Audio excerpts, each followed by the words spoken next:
দর্শক, আজ ৩টি বিষয় আপনাদের সাথে আলোচনা করব। শিক্ষা ব্যবস্থা ঈর্ষণীয় অবস্থানে নিয়ে যাব। তৃতীয় ভাষা বাধ্যতামূলক বলেছেন শিক্ষামন্ত্রী। ২ নম্বর হলো সমঝোতার ভিত্তিতে চাঁদা নয়, সমঝোতার ভিত্তিতে নেয়া টাকা চাঁদা নয়, এটা বলেছেন আমাদের সড়ক পরিবহন মন্ত্রী। ৩ নম্বর, দুর্নীতি করলে শুধু প্রশাসনিক শাস্তি নয়, মামলা হবে বলেছেন আমাদের আইনমন্ত্রী আসাদুজ্জামান। এবং ৪ নম্বরে বিরোধী দলের নেতা জনাব শফিকুর রহমান সাহেব বলেছেন দেশ গঠনে সরকারকে সহযোগিতা করব, দুর্নীতিমুক্ত দেশ গঠনে সরকারকে সহযোগিতা করব।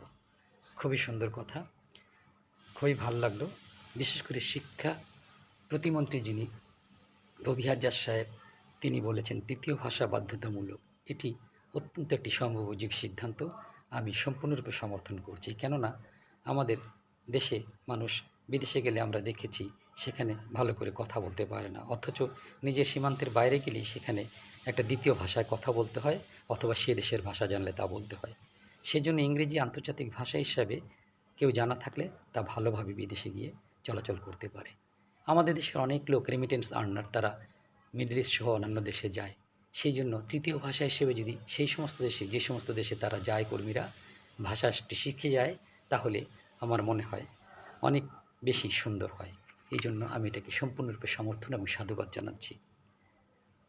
সমঝোতার ভিত্তিতে নেয়া টাকা চাঁদা নয়, এটার ব্যাপারে আমি দ্বিমত পোষণ করছি। আসলে এটা ঠিক হবে না, কারণ অনেক সময় ঘুষ লেনদেনও কিন্তু সমঝোতার ভিত্তিতেই হয়, যে আমার কাজটি আপনি করে দিবেন, আপনাকে আমি এত টাকা দিব। সেই জন্য কি ঘুষ বৈধ হয়ে যায়? কখনো নয়।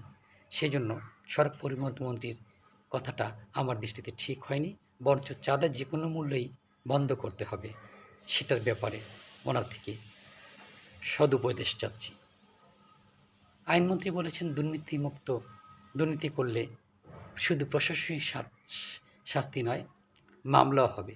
চমৎকার সিদ্ধান্ত, আমরা বাস্তবের প্রয়োগ দেখতে চাই। আশা করি এতে বাস্তব প্রয়োগ হবে এবং দুর্নীতিপরায়ণরা দমে যাবে।